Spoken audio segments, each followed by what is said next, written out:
Ever wondered about the man who revolutionized education for the deaf in Africa? His name was Andrew Foster.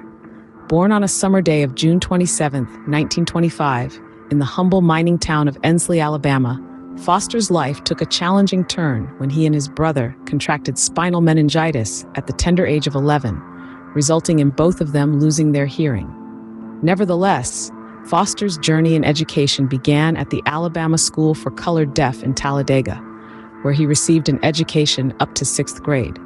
This was a time when racial segregation and Jim Crow laws were still in effect, limiting African Americans to no more than a 6th grade education.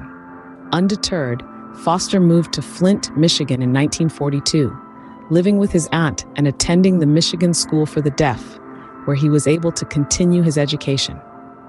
Despite the adversity faced due to racial segregation and personal disability, Foster was determined to continue his education.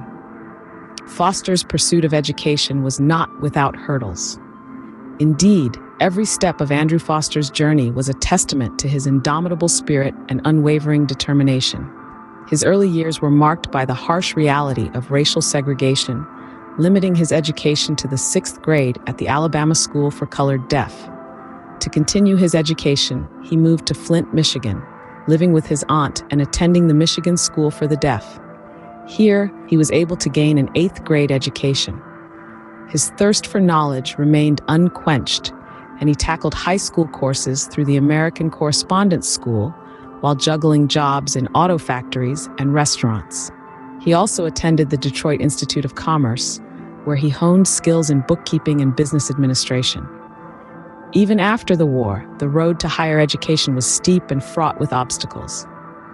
Gallaudet University, a beacon of learning for the deaf, initially denied him admission, not once, but multiple times, solely on account of his race. But Foster was not one to be dissuaded by adversity. He persevered, earning a diploma in accountancy and business administration from the Detroit Institute of Commerce in 1950, followed by a high school diploma from the American School in Chicago in 1951. It was only after this that the doors of Gallaudet University finally opened to him, and he was accepted with a full scholarship. Foster made history, becoming the first African American to attend America's Deaf University. In 1954, at the age of 29, he graduated with a degree in education. But his academic journey didn't stop there. Foster went on to earn 2 master's degrees, one in education from Eastern Michigan University in 1955 and another in Christian mission from Seattle Pacific Christian College in 1956. Foster's perseverance led him to become the first African American to attend America's Deaf University, earning multiple degrees and paving the way for others. His story is one of resilience and determination, an enduring testament to the power of education and the will to overcome. Foster's achievements were not just for himself. He had a mission. Andrew Foster had a calling to be a missionary, a calling that was ignited when he attended a Sunday school class at Bethany Pembroke, his aunt's church, in Flint, Michigan. This calling was further fueled during his time at Gallaudet University, where he often ventured into Washington, D.C.'s inner-city neighborhoods. There, Foster sought out young deaf African American children, hoping to serve as a prominent role model in their lives.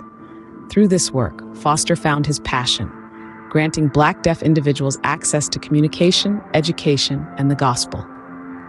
But his mission wasn't confined to the United States. In 1956, shocked to learn that there were only 12 deaf schools on the entire continent of Africa, and those only in Egypt and South Africa, Foster established the Christian Mission for Deaf Africans. This missionary organization, later renamed the Christian Mission for the Deaf, was born out of Foster's determination to provide education to every deaf African. He began his work by convincing school officials to let him use their classrooms after hours to teach the deaf. But he knew he needed more resources. So Foster set out on a series of speaking tours across America, sharing his mission and raising funds to support his cause. His passion and determination were infectious, and his efforts began to bear fruit. In 1957, Foster arrived in the capital of newly independent Ghana, marking the start of a new chapter in his mission. Before Foster's arrival, There were no records of any programs, schools, or teachers for deaf Ghanaians, nor was there a formal signed language. The treatment of deaf people in Ghanaian culture was so oppressive that parents often hid their deaf children at home or abandoned them altogether. Foster's arrival marked a turning point. His passion and efforts led to the establishment of education for deaf individuals in Africa, transforming countless lives. His mission, his determination, and his perseverance changed the trajectory for deaf education in Africa forever.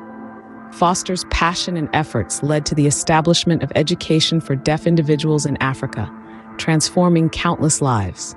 Andrew Foster, a man of resilience and vision, born into a world that saw his deafness as a limitation, Foster chose instead to view it as a catalyst for change. From his humble beginnings in Alabama to his formative years in Michigan, he relentlessly pursued education, breaking through the racial barriers of the era to become the first African-American graduate of America's Deaf University, Gallaudet. Yet his personal achievements were only the beginning.